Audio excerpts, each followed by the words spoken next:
Salve, salve, entusiasta do agro. Começa agora mais um Rotação de Culturas, segunda temporada. Ainda mais especial agora a Macfor em parceria com Notícias Agrícolas. A gente fazendo esse programa, falar cada vez mais sobre inovação, vendas e marketing dentro do agronegócio. E não podendo deixar de apresentar para a segunda temporada nosso co-host Renato Serafim, mais um episódio junto. Vamos lá, Diogo, vamos lá para mais um Rotação de Culturas, né? Semeando conhecimento aí. E o convidado de hoje vai ser muito legal, hein? A gente não pode deixar de falar também, né? A honra de ter o Renato aqui, mas também o prazer de poder te receber aqui também, Nadege. É um prazer poder receber você aqui com a gente, falar um pouquinho de marketing. Gostaria que você se apresentasse, falasse um pouquinho de você, para a gente começar.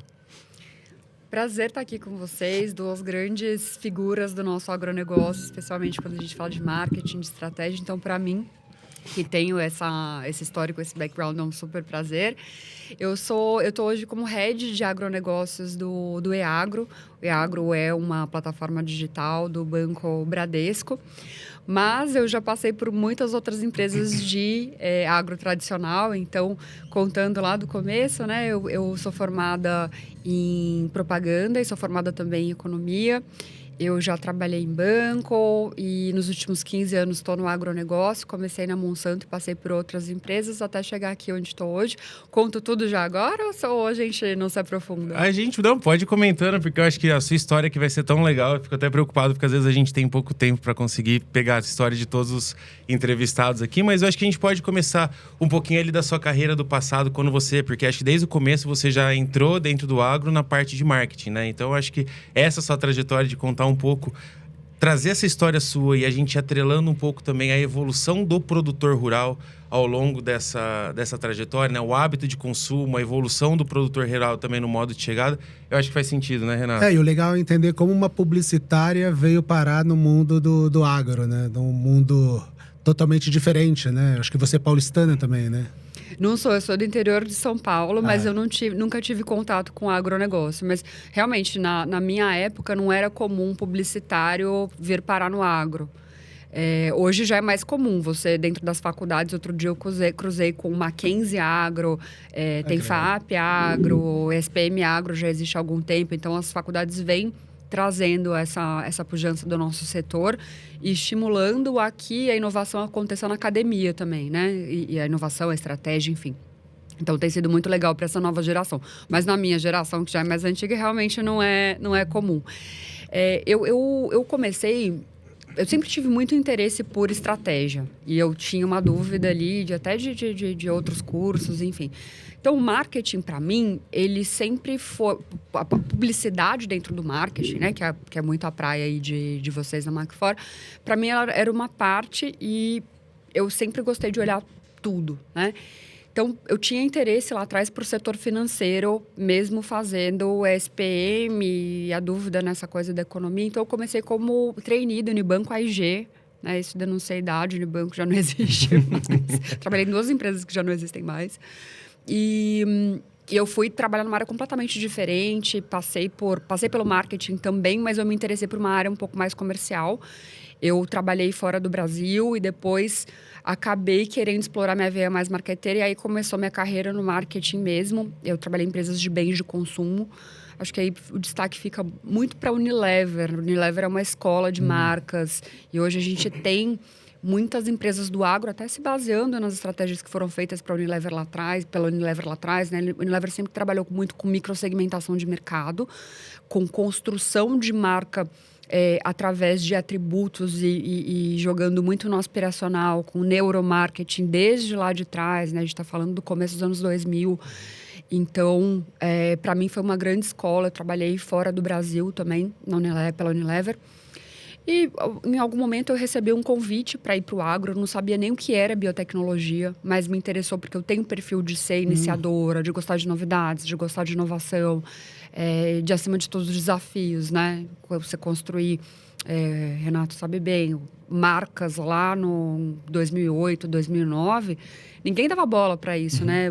Você trabalhar marketing no agro nessa época era simplesmente você fazer o posicionamento de produto técnico e não o posicionamento de marca. Não se falava disso. Recebi o convite para ir para Monsanto em 2010. E lá já tinha um pouco dessa cabeça trazida pela gestão americana, de que as marcas precisavam se diferenciar, apesar de a gente estar falando de commodity, em sementes, né? Defensivos nem falar.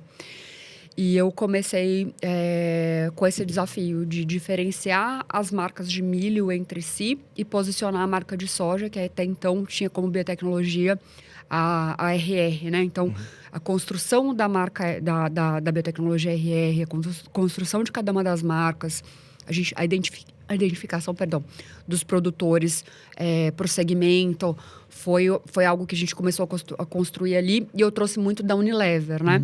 Aí depois eu conto aqui um pouquinho do case para vocês. Legal.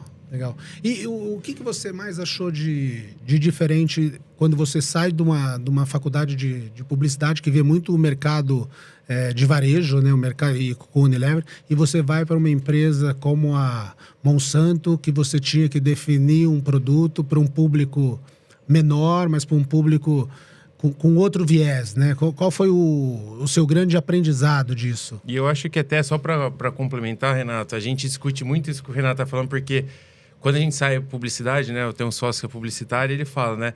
O agro no pro publicitário, ele nunca foi sexy, né? Como uma grande marca de varejo, de bem de consumo, né? Então, quando você entra pro agro, você vê que até o produtor rural, né? Se a gente pega nos anos 2000, até 2015, era muito difícil você ver um produtor rural conectado com a internet dentro do campo, né? Visto que o WhatsApp no Brasil chegou em 2012, 2013, né?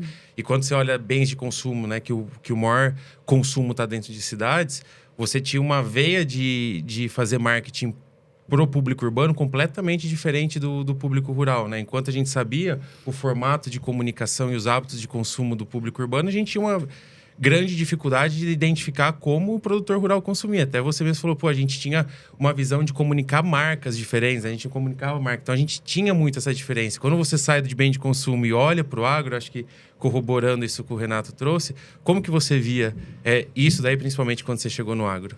Olha, para mim foi bastante transformador no sentido de que eu não sabia o que eu ia encontrar.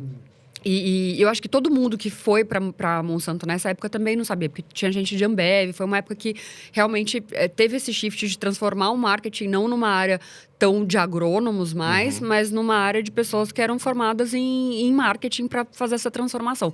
Então, foi bastante surpreendente, porque a casadinha do marketing com o gerente de produto, ali existia. O gerente de produto era um agrônomo. Então, teve toda a curva de aprendizado, até linguagem. Eu me lembro de uma reunião emblemática em que eu fui falar de posicionamento e um agrônomo levantou: você não sabe o que você está falando, confundindo o posicionamento de marca com o posicionamento de produto.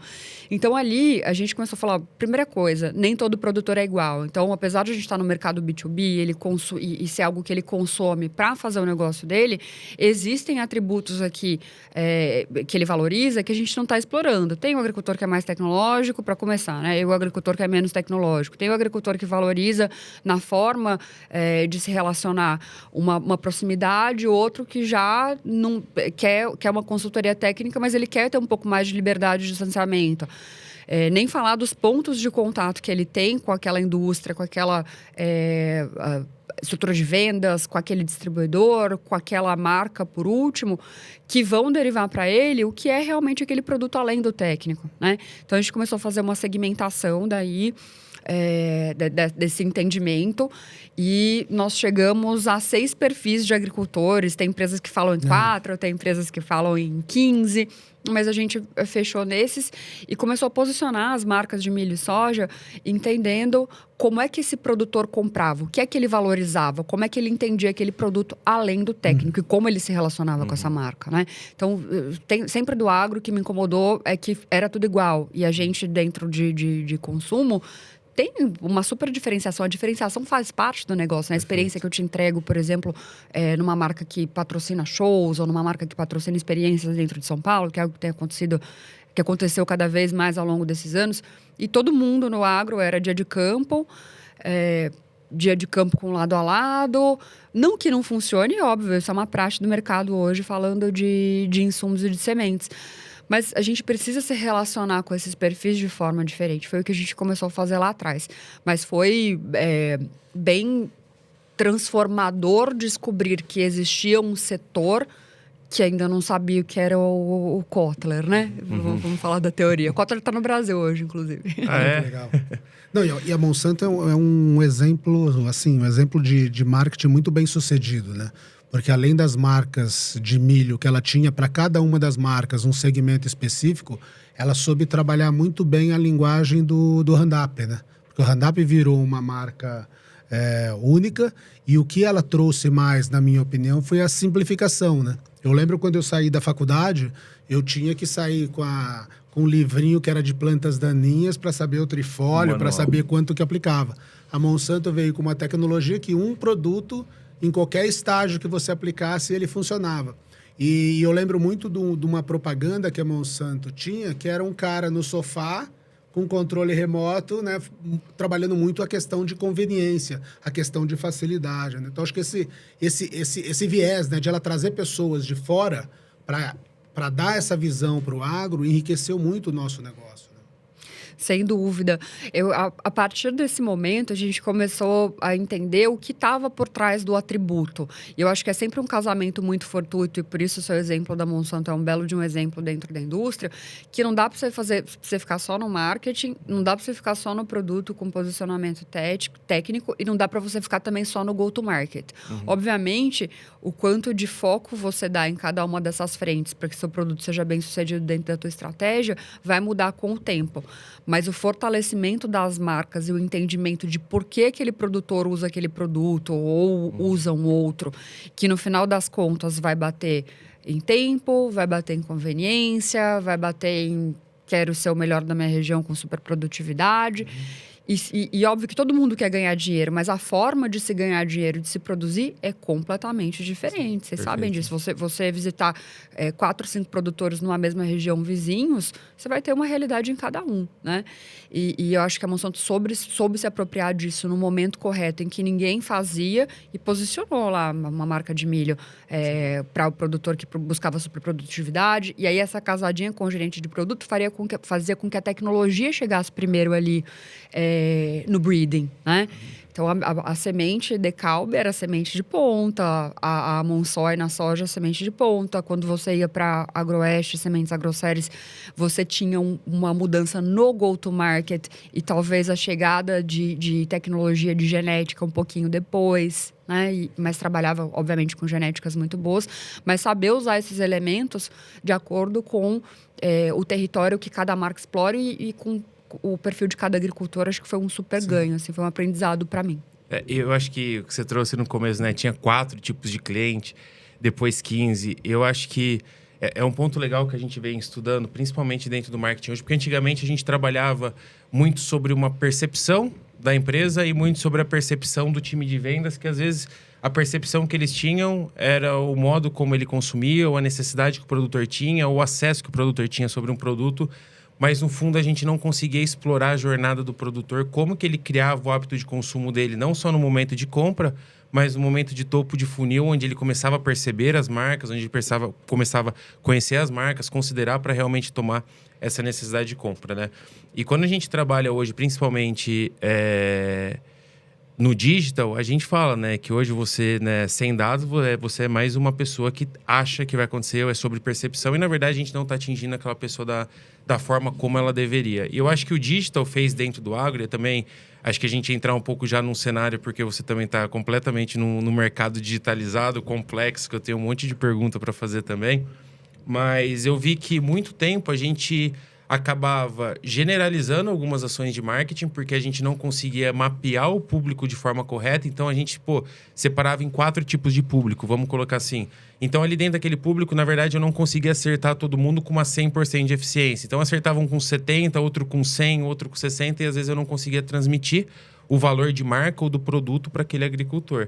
Eu acho que a diferenciação que hoje acontece quando a gente fala sobre ultrasegmentação, hipersegmentação, é porque a gente consegue pegar a jornada desse produtor dentro do digital, eu consigo traquear como que é o hábito de consumo dele ao longo, né, eu não falo só da jornada, né, de compra, mas na jornada dele de experiência, que acontece mês a mês, ano a ano, né, não tem uma pausa. O produtor, ele é produtor todos os dias, né, e mesmo se ele tá com a soja, com o milho, com o algodão na lavoura, ele pensa em agro todo dia. E nesses momentos que ele pensa em agro, como que eu mapeio ele, né? No momento de compra, eu sei como que ele compra. Mas e no momento de considerar, no momento de avaliar? Então, acho que o digital fez essa proporção que eu não separo mais sobre, né, plots, assim, grupo, mas, na verdade, eu trabalho sobre a necessidade individual de cada agricultor. Então, se ele está procurando por isso, automaticamente eu entendo através de algoritmos e ataco ele naquele momento correto, na necessidade X, então outro produtor e tal. Então, eu acho que nisso fez com que a gente tivesse uma evolução muito grande, né, no cenário do agronegócio, que eu acho que vem de 2015 para 2025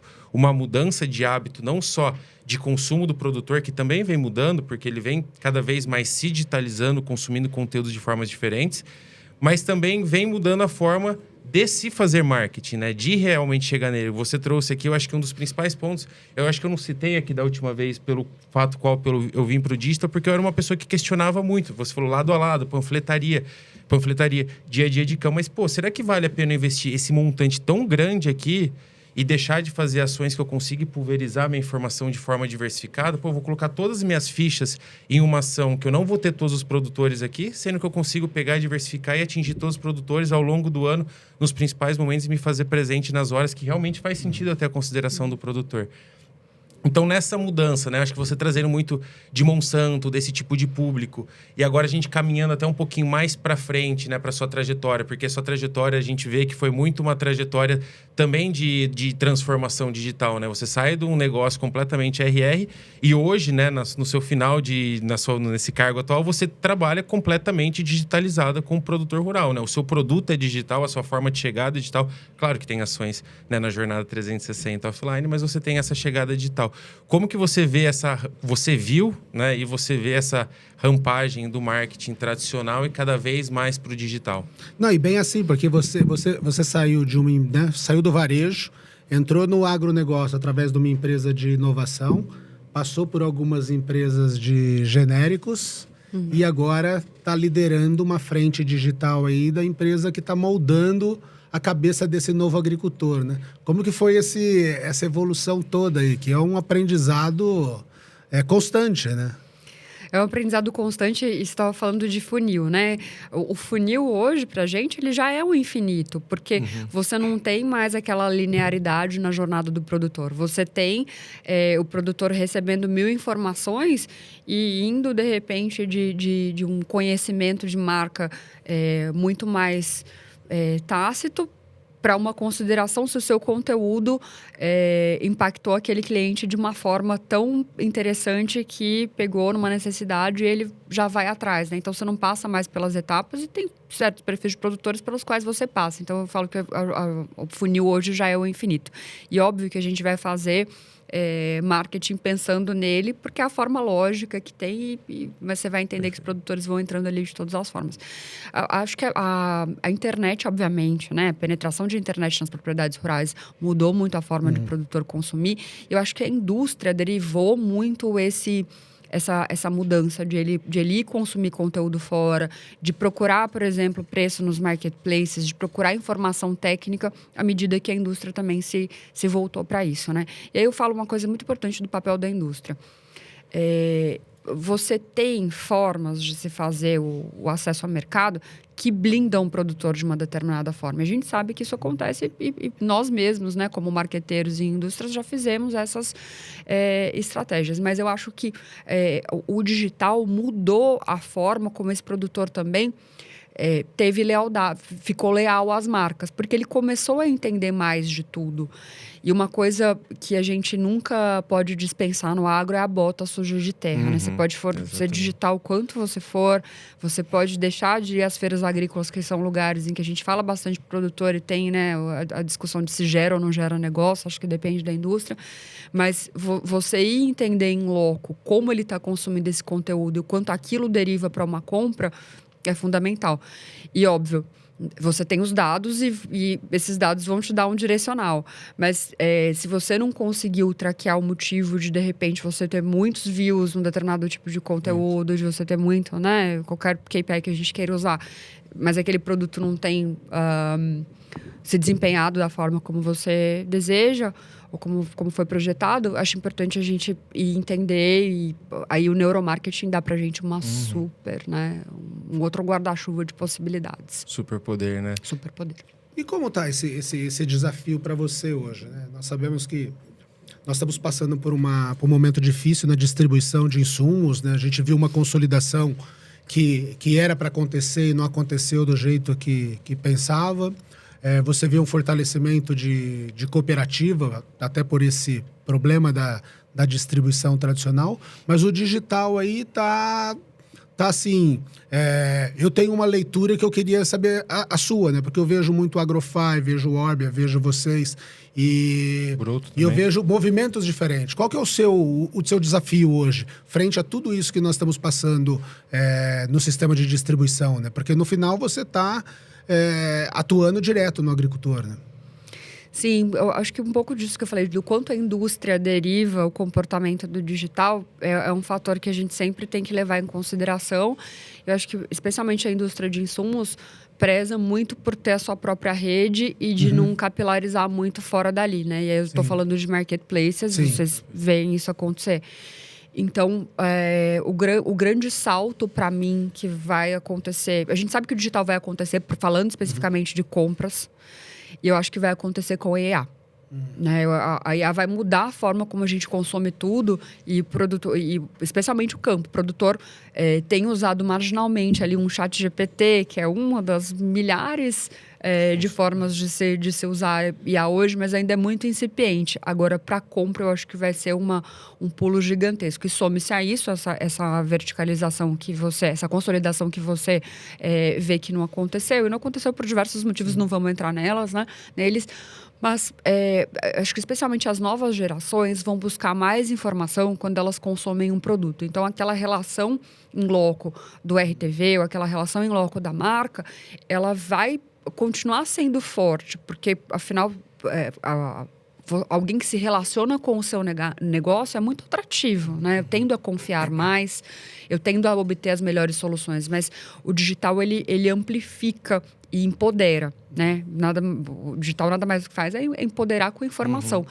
E você dá essa possibilidade, especialmente para as novas gerações, vai ser algo que vai ser um turning point aí para a gente, que acho que todas as marcas têm que considerar, né? Ir para um marketplace ou, falando de IA, ter robustez suficiente de informações para que dentro do IA a tua marca apareça. Eu acho que o ponto que você traz a gente estava conversando antes de começar aqui o programa, né, da nova expressão que diz off, digital, mas a gente fala muito de uma jornada phygital, né, uma jornada que em momentos ela está no off, outras ela vai para online, então eu abordo via RTV, passo um portfólio online, essa pessoa entra em contato de novo com a RTV, ele acessa um produto dentro de um website, depois ele vem para o WhatsApp, depois ele termina uma negociação. Então, ele fica a todo momento transitando entre digital e offline hoje no agro, né?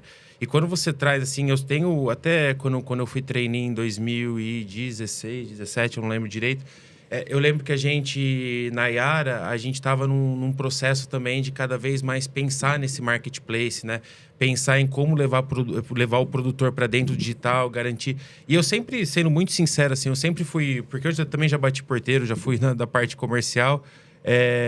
eu sempre fui um tanto quanto cético quando a gente fala sobre o produtor rural, né, no perfil que a gente conhece ele hoje. Claro, eu estou falando num perfil atual onde o produtor rural foi acostumado a gerar uma transição, muitas das vezes, de alto valor agregado, né? Então, às vezes, uma compra de um produtor, dependendo do tamanho dele, se ele vai comprar, né, maquinário, tem safra ali, dependendo do crescimento de área, que ele vai comprar 20, 25 milhões de maquinário. Né? Então, vai comprar insumos, né? Insumos ali na sua totalidade representa o quê? 60% hoje do custo da 40%, de fertilizante, semente, tudo, né? Então, a gente fala sobre compras de alto valor agregado, né? E muitas vezes a gente também tem a utopia que o produtor rural sempre compra muito, porque a gente também usa como base sempre um produtor grande que a gente conhece. Mas, no final das contas, a gente tem um produtor pequeno, a gente tem um médio, a gente tem um grande. Né? Nessa transição, nessa usabilidade, né, do feed digital, no caso também do marketplace, né, do espaço online de compra. A sua percepção hoje, quando você olha principalmente para o e-agro, né, essa parte de digitalização também no momento de decisão do produtor, né? Porque a gente sempre falou mesmo o one-to-one, o RTV lá assinando o pedido, o produtor assinando, ele vendo o papel que ele está assinando. A gente trabalhar numa vertente na qual ele faz uma compra via um marketplace. Você vê né, essa tendência acontecer em todas as esferas de compra, assim, eu falo esferas de compra, assim, de perfil de produtor, ou você vê primeiro o pequeno, depois o médio, ou como que hoje está dividido essa decisão de compra digital dentro do perfil de produtores que vocês têm? Eu acho que não tem regra, sabe por quê? O produtor é a oferta complexa que você dá para ele. Por que ele não é adotador de um determinado tipo de compra no marketplace, seja um insumo, seja uma máquina? Óbvio, quando a gente fala de tickets mais altos, você complexifica altamente essa compra, mas eu acho que a gente chega lá. Mas acho que o que a gente oferece hoje, e aí eu vou falar do cenário geral de todos os marketplaces, né? Pega partes da oferta e deixa de oferecer, por exemplo, o composto ali de marketing que a gente fala, né? Se eu quiser ser muito tradicionalista, eu vou falar de preço, vou falar de promotion, que é quando ele conhece o que está ali dentro, quando ele conhece a marca também do marketplace e do produto que ele está comprando, quando eu não posiciono aquilo para ele. Então, eu acho que a gente está muito no começo para oferecer uma oferta complexa para todos os tipos de público. Então, hoje, o que a gente vê é produtor médio e pequeno cotando, sim, dentro do marketplace. Então, máquinas é um mercado já digitalizado dentro de um modelo que é o modelo de lead, né? Por serem tickets mais altos e pelo fato de máquinas ter ser uma compra bastante técnica, mas os produtos que ele já conhece, ele já compra assim dentro do marketplace, paga com Pix, paga com cartão. Eu acho que essas ferramentas de varejo ajudam bastante. Aí você entra num programa de lealdade, você entra em um cartão de crédito bandeirizado para que ele possa ter vantagens ali dentro. Acho que essas ferramentas elas vão sendo incorporadas com o tempo. Mas quando a gente fala de curva de adoção, eu vejo um futuro em que tudo vai ser comprável dentro de um marketplace. Vou te dar um exemplo. Hoje, ainda, o mercado de máquinas é bastante dependente do físico. O produtor quer ver a coletadeira que ele vai comprar. Quanto maior o ticket, mais contato ele quer ter com aquilo, né? Só que, ao final, quando ele vai fazer uma transação, ele já faz pelo internet banking. Então, o que é que impede, a partir do momento que eu ofereço o ferramental para ele e faço essa jornada digital, de ele comprar um ticket grande ali? O quanto eu tenho a oferecer para esse produtor. E aí, de novo, acho que o IA vai mudar muita coisa, porque o IA vai pegar uma parte de recomendação que hoje ele tem por um WhatsApp, ou ele tem por uma ligação que é aquela primeira, e depois ele vai em loco ver. Essa mudança vai acontecer mais rápido, na minha opinião agora, conforme as plataformas forem incorporando a inteligência artificial e forem entendendo o que é importante desses pontos de contato, né? Eu não acho, sinceramente, que a inteligência artificial vai substituir o contato no agro nem para as próximas gerações. Não acho, porque o agro acontece no campo e a gente sabe que o negócio acontece ali. Mas algumas partes, sim, vai facilitar, e eu acredito, sim, em compras complexas dentro de um ambiente digital. E aí eu te falo de 100%. E qual é o perfil do agricultor que está mais adotando, que está mais entrando nessa onda, né? Porque nós falamos assim, nós somos privilegiados que o agricultor brasileiro está ficando cada vez mais jovem, né? E o fato dele ficar cada vez mais jovem facilita a introdução de novas tecnologias. E quando você entra nesse mundo digital, principalmente de compras, qual que é o perfil, né? Qual que é a sua persona da Iagro que você mais fala assim, esse cara vai ser o primeiro a vir para nós e vai ensinar os outros a entrar de cabeça nesse mundo digital? Hoje a nossa maioria é de médios e pequenos produtores e não... Olha, vou jogar contra mim, mas jovens, vai acima dos 40 anos. Mas não é o ultra jovem que está aqui. É interessante. Também tem um viés, né? O Iagro é muito ancorado no produto financeiro, que é, obviamente, o que tem por fortaleza. Então, geralmente, quem cuida das transações são as pessoas que estão à frente do negócio. Onde os produtores que estão assumindo ali as propriedades, que estão no plano de sucessão, entram em cotação. Então, as gerações mais novas dos médios e pequenos produtores, que são com quem a gente trabalha mais, usam muito mais o ferramental de marketplace e a gente tem entre 40 e 49 anos a nossa massa de operações. Usam perfeitamente o digital, precisando de pouquíssima assistência, que são dados que a gente observa também pelo nosso chat ou até pela derivação que a gente recebe nos canais de atendimento pelo WhatsApp. Então, o que eu te diria... Dos 20 aos 49 anos, você tem uma faixa grande ali que está naquela curvinha de adotadores. E aí o para quê, né, com qual finalidade, fica bem dividido entre compras para os mais jovens e a tomada do crédito pelos entre 40 e 49, vamos chamar acima de 35, que são já nativos digitais, né? São pessoas que passaram por uma faculdade já com o digital, que usaram a internet lá em 99, 98, quando a internet realmente ficou de qualidade no Brasil, uma qualidade usável, né? Que foram esses nativos digitais mais velhos, né? Vamos chamar assim. Boa. E quando eu acho que a estrutura do digital, principalmente em bancos, vem se desenvolvendo. A gente vê o Eagro, a gente vê o Broto, né? 2 bancos, né, nativos ali, brasileiro, fazendo essa transição, principalmente para acessar o produtor de forma digitalizada, né? E eu acho que esse é um movimento que traz um sinal para o produtor rural também, para o modo como a gente vem trabalhando, né? Porque, como eu já disse aqui, 2 bancos que são completamente tradicionais, na forma, assim, estou acreditando nessa digitalização para o agronegócio. Quando esses bancos pensam, aqui eu vou falar em relação ao Bradesco, ele pensa nesse formato de digitalização, de go-to-market de forma digital, para começar a trabalhar o produtor na sua fase final. A estratégia para vocês, né? Porque hoje vocês têm um público cativo ali, né? Você trouxe dos 35 aos 49 anos que já faz o consumo dessa informação digital.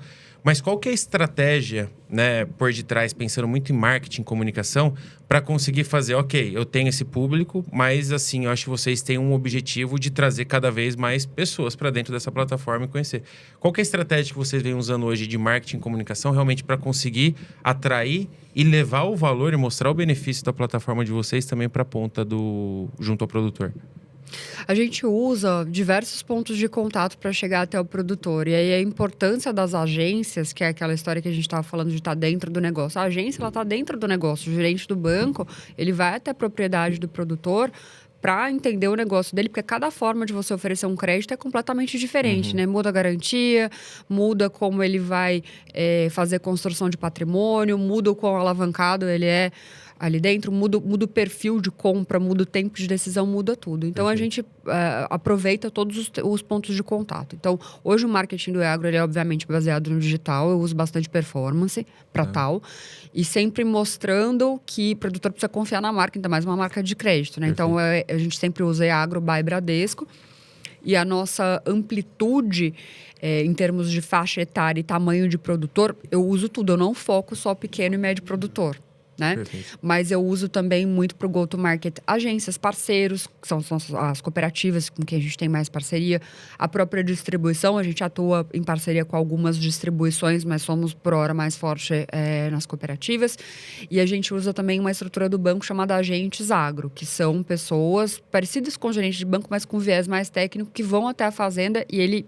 Olha, deixa eu te mostrar aqui o Eagro. Ele faz o cadastro do produtor, mostra como fazer o cadastro e depois esse produtor vai sozinho, né? Feiras também são importantes para a gente, porque a feira, para os bancos, ela é geradora de negócios. O produtor vai lá realmente para negociar, você tem negociações que acontecem no pré-feira, mas sempre muito... nosso maior investimento, obviamente, é no digital, sempre levando... o conhecimento dos atributos e a desburocratização que o Eagro promove para o produtor. Hoje, uma operação de crédito complexa sai na metade do tempo no Eagro e a gente tem um objetivo ousadíssimo de chegar até o final do ano com 25% disso, né? Diminuindo 25% disso. E eu acho que traz para casa também um super conhecimento que, já entrando um pouquinho nos outros aspectos que a gente fala que o marketing dentro do agro não é uma fonte só, né? Não é só como eu falo da minha comunicação, da minha marca, não é só como eu acesso o mercado, mas ele é produto, né? Produto bom precisa de pouquíssima intervenção de comunicação, porque você precisa do trial e o produtor depois já vai ser um adotador natural.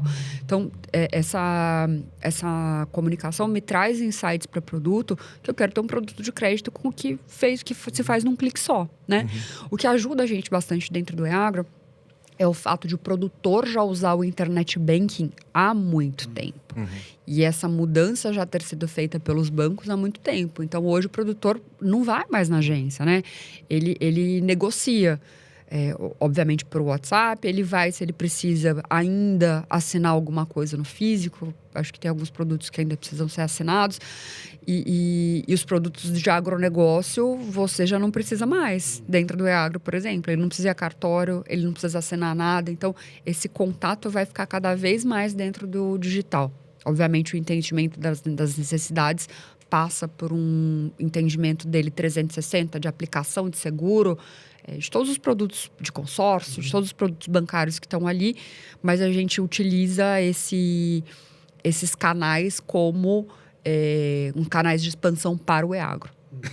E qual que você acha que está sendo a maior assim, barreira para o agricultor? Já que nosso agricultor hoje, ele sabe lidar bem com o internet banking, ele confia no banco, ele confia em vocês, ele confia nos produtos. O que está sendo mais em termos de dificuldade para ser mais? Hoje, assim, o mercado nosso hoje eu estimo aí 270, 280 bilhões de reais. Mas o digital ainda, vamos falar que alguns falam que é 5%, 3%, 4%. Qual que é a barreira para ele não chegar e ser mais do que os 10%, 15% do que eu acho justo ser hoje? Para eu ter uma adoção digital 100%, eu preciso ser melhor do que ele tem dentro do mundo físico. Né? E o WhatsApp mudou muito esse cenário, porque você não precisa mais ir fisicamente no lugar. Você é atendido por uma pessoa que entende do seu negócio e que você está fazendo toda a negociação ali por WhatsApp. E, obviamente, essa negociação vai passar por outras fases em que você não vai ser tão digital assim. Mas, para mim, a barreira de entrada, de ele ter mais vantagens dentro do digital e entender essas vantagens e a própria indústria, bancos, enfim, que é qualquer player desse mercado, em oferecer.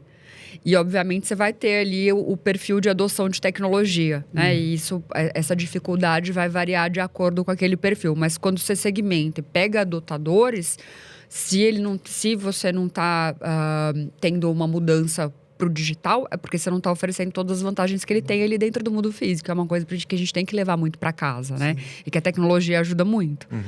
Então, quanto mais a gente for incorporando tecnologia e complexidade na oferta com hiperpersonalização, facilidade também. O produtor precisa ter facilidade de jornada, porque ele resolve tudo pelo WhatsApp. Por que ele vai entrar numa jornada altamente complexa de um marketplace ou de uma tomada de crédito se ele não vê vantagem naquilo? Então, a gente tem que criar vantagens que deixem o físico como um complemento. E eu acho que a própria novidade do mercado, todas as plataformas são muito novas quando a gente fala de crédito, quando a gente fala de compras, quando a gente fala de barter, estão ainda entendendo como fazer isso de forma a ter mais gente aqui dentro. Mas o crescimento é muito rápido, né?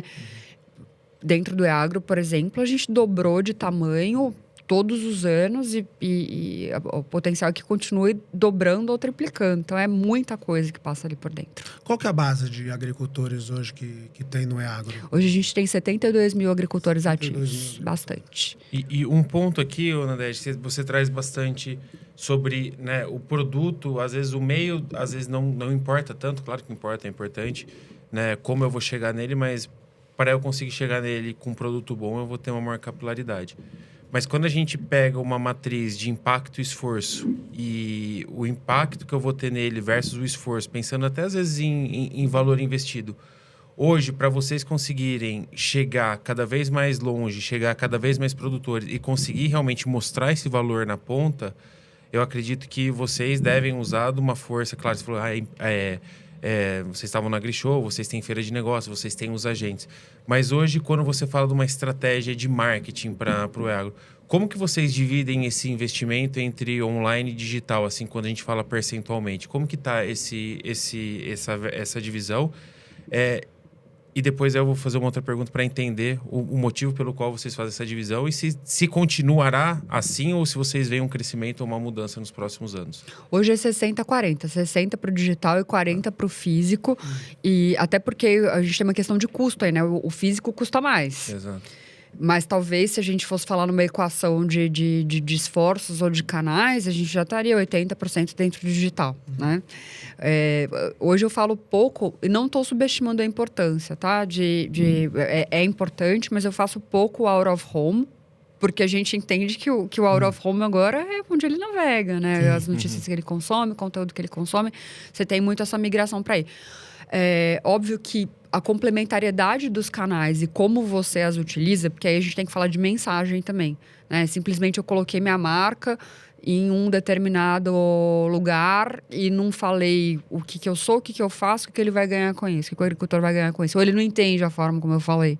Poxa, eu tenho um problema grande aí de branding, da forma como eu estou chegando ao meu produtor.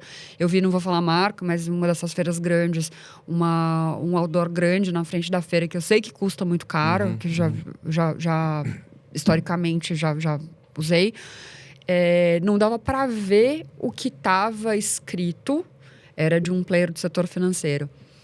E você só via se você chegasse muito perto. Então, poxa, eu fiz meus esforços de marketing ali, eu coloquei um investimento relevante e eu nem me preocupei com o que eu ia falar. E nem me preocupei também em ser genérico, né? Quando a gente olha os outdoors de longe, por exemplo, e até banners de conteúdo de internet mesmo. É todo mundo igual. Exato. É todo mundo igual. Eu fazia um exercício que era de tapar a marca e tapar o produto e comparar. Era tudo igual. Então, a grande coisa hoje, sim, tem esse shift digital, não dá pra gente excluir o físico, ao contrário, eu acho que ele é uma bela de uma complementariedade, mas não dá pra gente colocar nossos ovos numa cesta só, né? Acho que a grande arte é você saber equilibrar e saber onde funciona pra você. E aí a questão que você tá falando de números é fundamental. E conseguir linkar isso com vendas, né?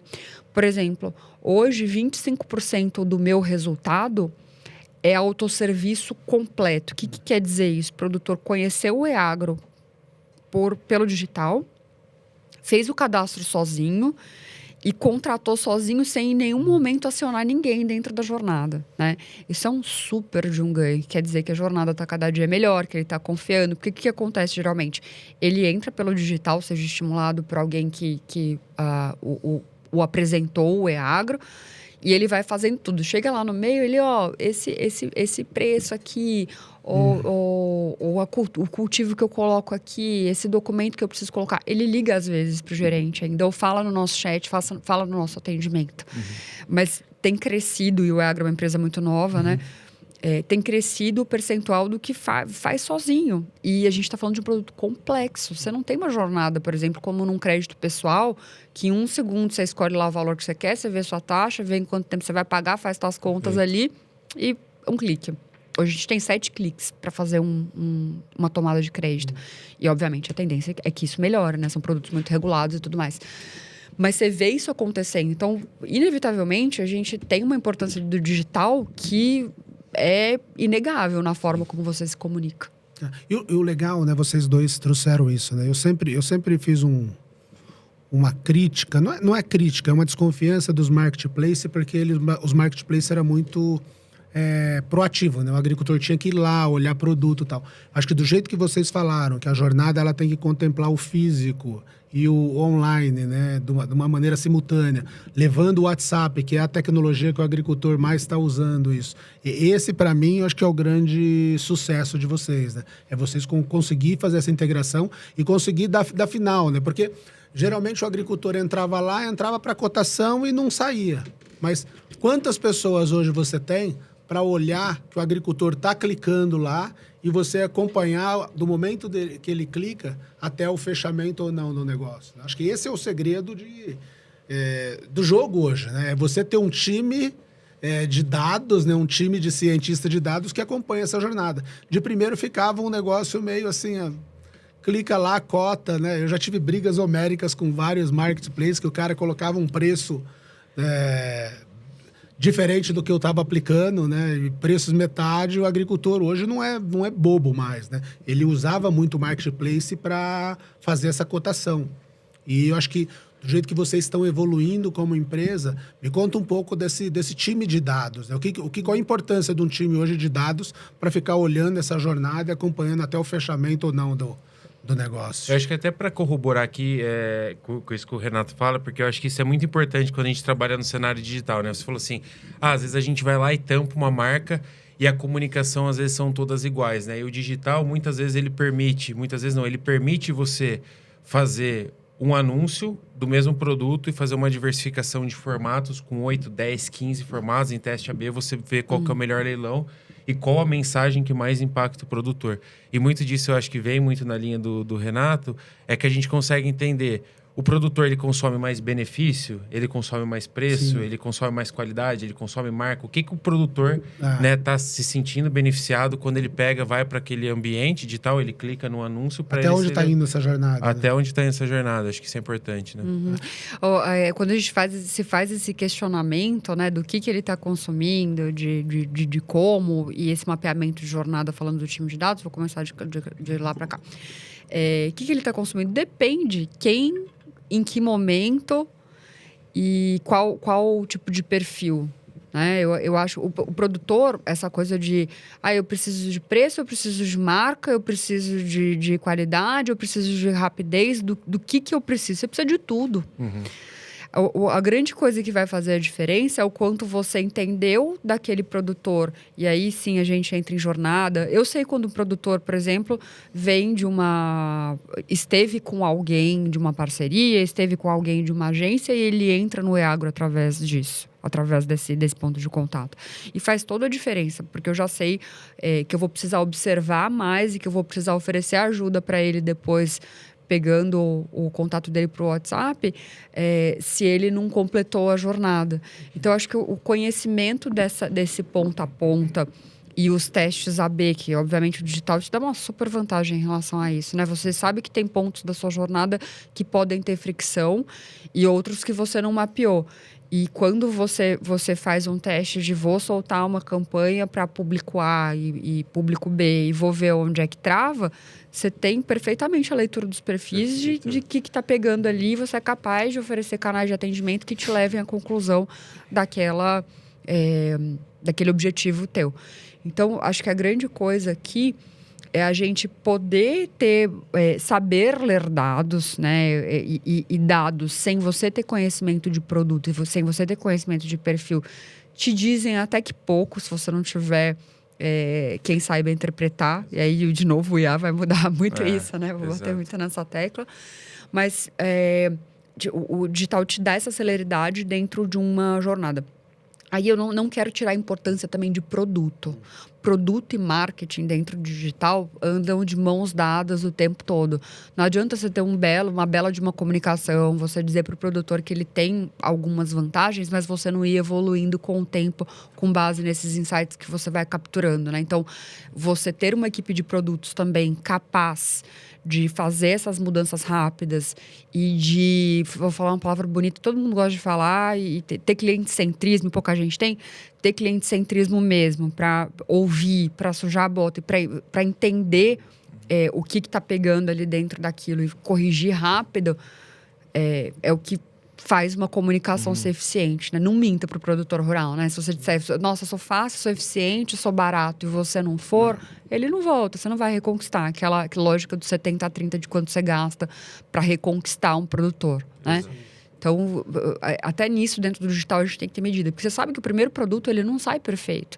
Mas você precisa ter velocidade para fazer as melhorias, entendendo o produtor e hiperpersonalizando por segmento. Eu acho que o ponto que você traz é importante, até fazendo uma analogia, né, ao outdoor.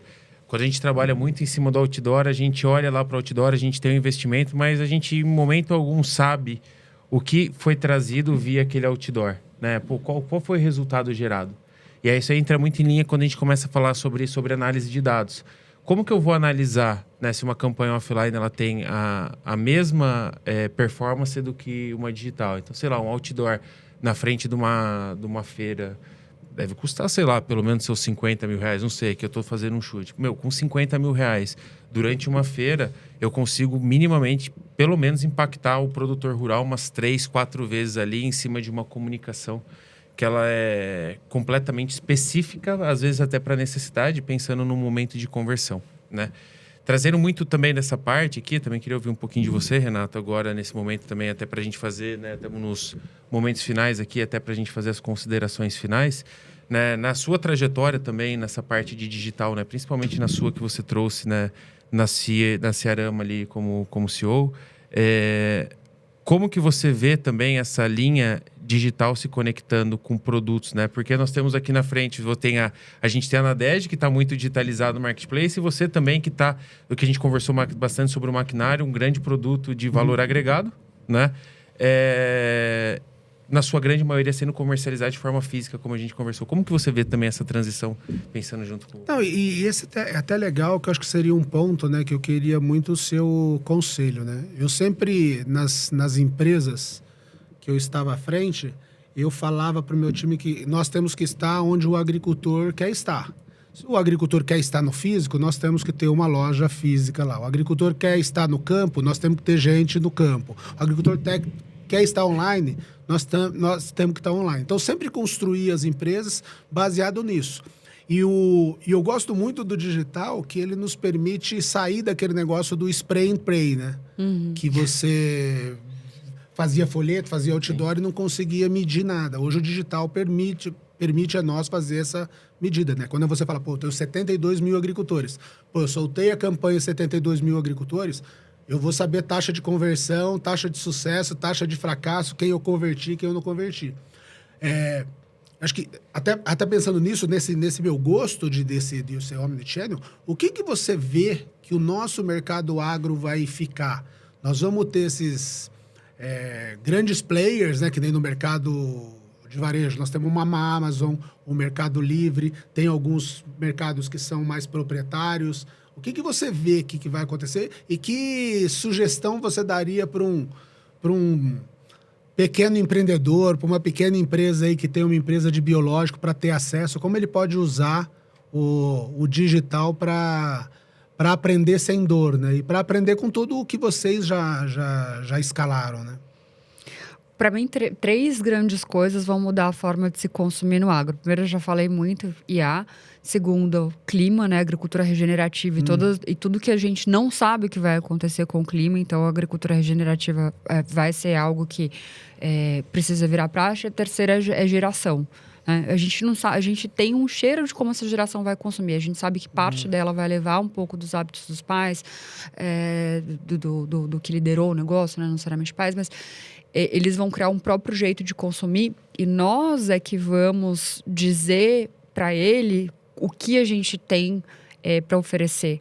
Eu acho que sempre vai passar por aí. São muitas mãos agindo para um futuro que está aqui, né? A sucessão está acontecendo, o IA está acontecendo cada dia mais e clima, cada dia você tem uma previsão de El Niño e Laninha e no final das contas é surpreendido com uma enchente numa região que devasta.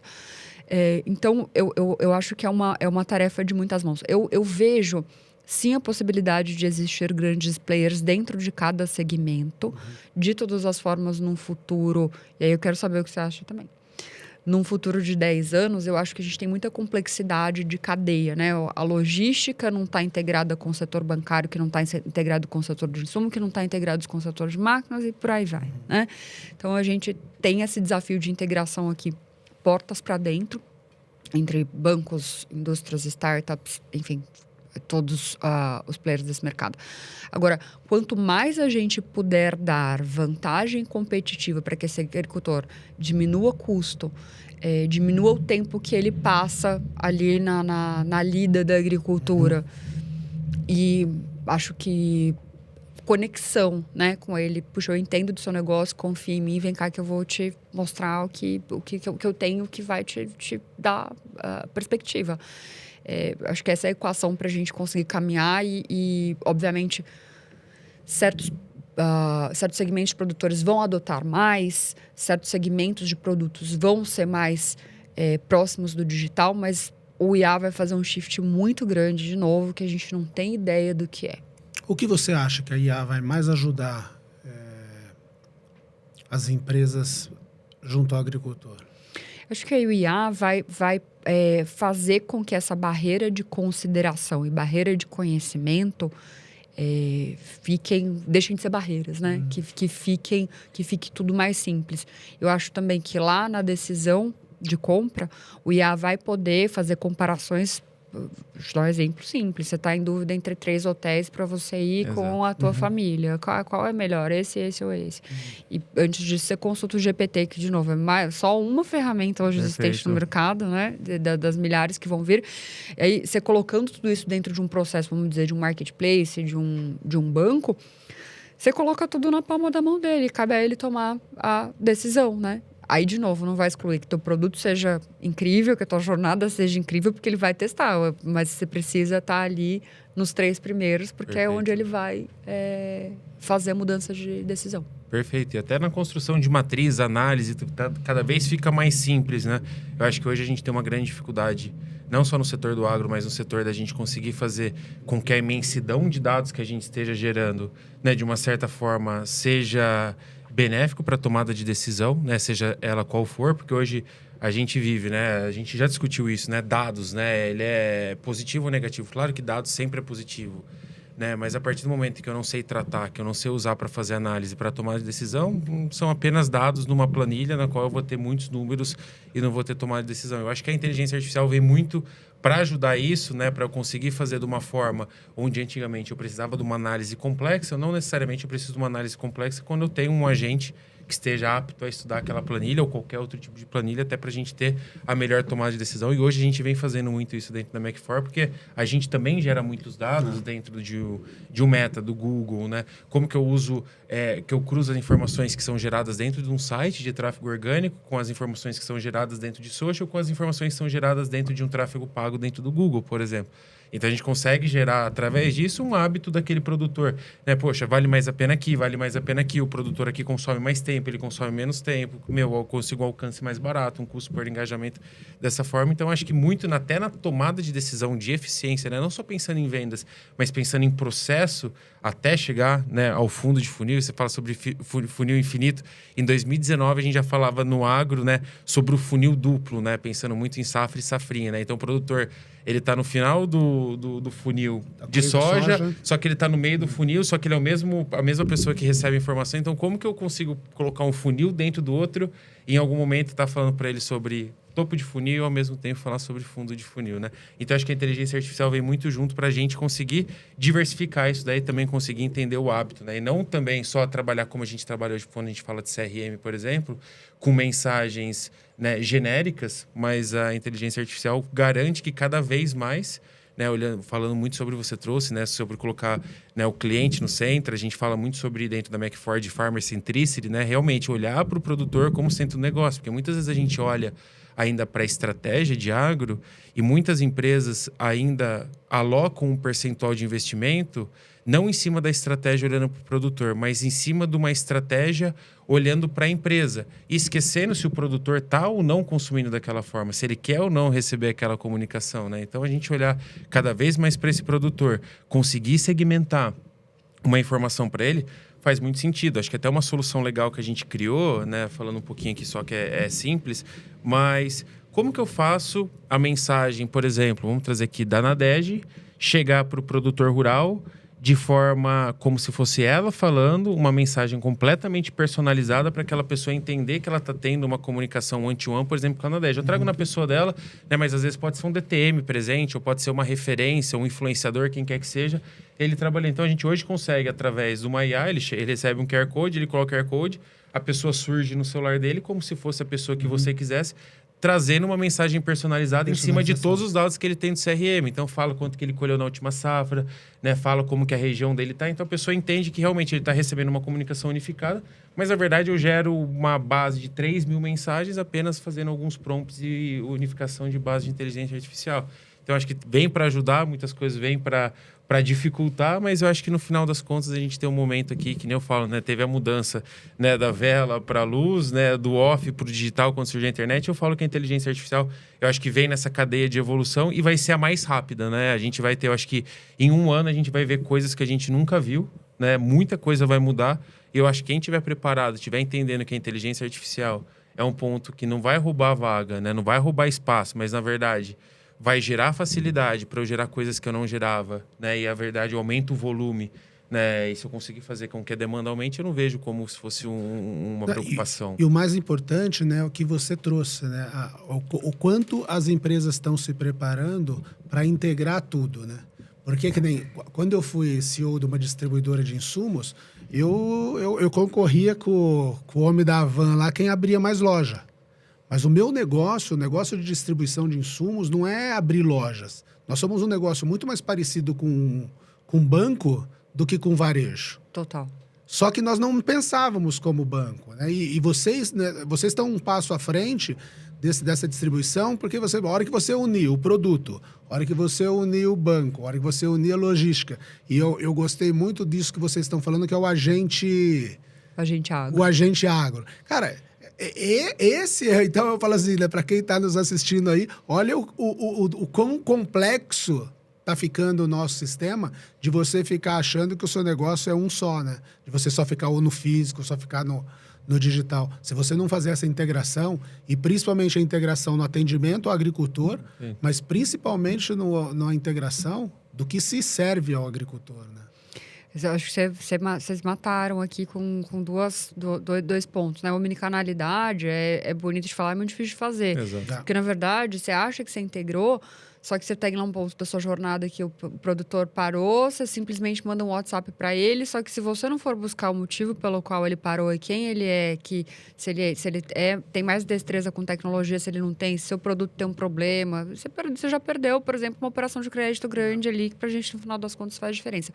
Mas saber usar a omnicanalidade com o olhar do varejo, né, de experiência. Hoje você tem grandes marcas aí fazendo de forma perfeita o entendimento e o uso dos dados, mas pensando no agricultor-centrismo, no farmer-centrismo.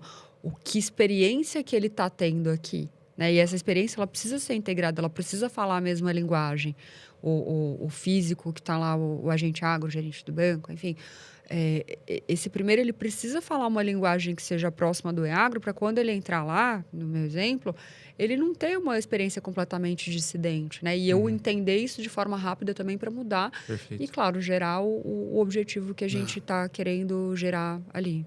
Legal. Acho que o papo foi muito bom, acho que a gente já deu uma estouradinha no tempo aqui, a gente fica sempre, eu e o Renato, a gente vai entrando na conversa, a gente vai conversando, o tempo vai passando e às vezes a gente não consegue nem terminar de conversar porque é tanta coisa boa, mas acho que agradecer aqui primeiramente, né, pela sua participação, Nadege, pelo seu tempo, sei que você é super corrida, você também, Renato.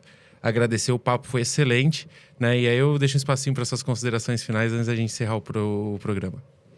Um prazer estar aqui com vocês, aprender, trocar. Eu acho que sempre a gente na correria do dia a dia precisa desse respiro até para fazer melhor o que a gente faz, pensando no agricultor mesmo. Eu vou terminar comentando algo que você me perguntou, eu não respondi, sobre os empreendedores, né? E eu vou falar uma coisa clichê. A gente pode ter digital, a gente pode ter a questão da omnicanalidade para ultrapassar, mas se a gente não fizer um produto, sendo empreendedores, sendo indústria, sendo pequenos ou grandes, enfim, que resolvam um problema, a gente não está contribuindo até para a longevidade da nossa agricultura, né?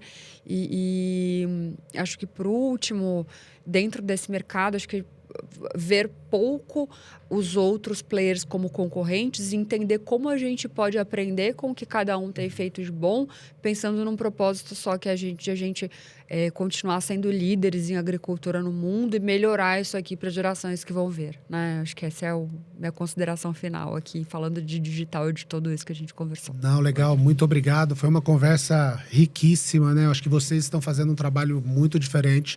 Sou fã do trabalho de vocês e a hora que você vê tudo que você está construindo no online e também nos eventos, né, mostra que o agronegócio só tem a ganhar quando vem pessoas como você, como vem empresas como vocês, para facilitar a vida do agricultor. E essa fala, né, que você disse de colocar o agricultor no centro da estratégia e colocar o agricultor no centro de tudo que você faz, eu acho que nós precisamos de mais empresas assim hoje.